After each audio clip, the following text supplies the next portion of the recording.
ایک دفعہ کا ذکر ہے، ایک گاؤں میں دو دوست رہتی تھی۔ ایک کا نام مونا اور دوسری کا نام پنکی تھا۔ دونوں کے گھر بہت قریب قریب تھے۔ ان دونوں کے درمیان بہت گہری دوستی تھی۔ ایک دن دونوں نے کہیں گھومنے پھرنے کا ارادہ کیا۔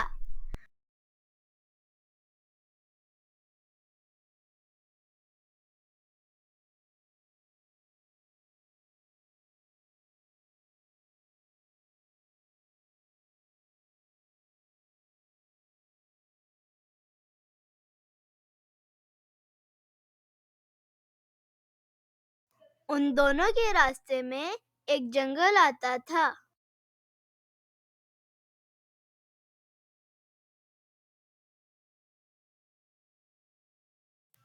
وہ دونوں جنگل سے گزر رہی تھیں۔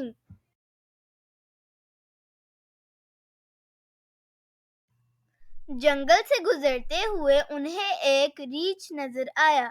ریچھ کو دیکھ کر دونوں دوست ڈر گئیں۔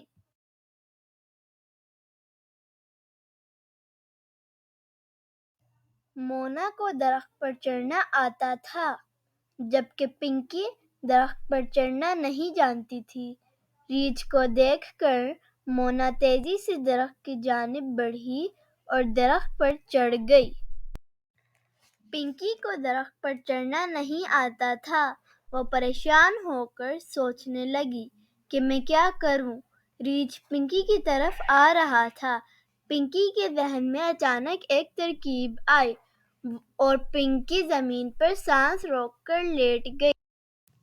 ریچھ پنکی کے قریب آیا، اسے سونگھا اور چلا گیا۔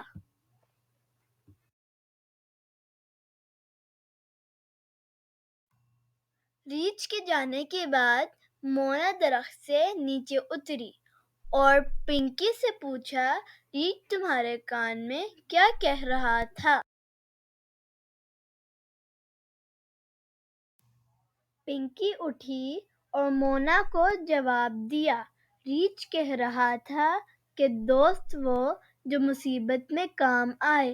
ریچھ نے مجھے کہا کہ تمہاری دوست بہت خود غرض ہے۔ یہ کہہ کر پنکی اپنے راستے پر چل پڑی اور مونا شرمندگی سے اسے دیکھنے لگی۔ اس کہانی سے ہمیں یہ سبق ملتا ہے کہ دوست وہ جو مصیبت میں کام آئے اور دوستوں کو کبھی مشکل میں اکیلا نہیں چھوڑنا چاہیے۔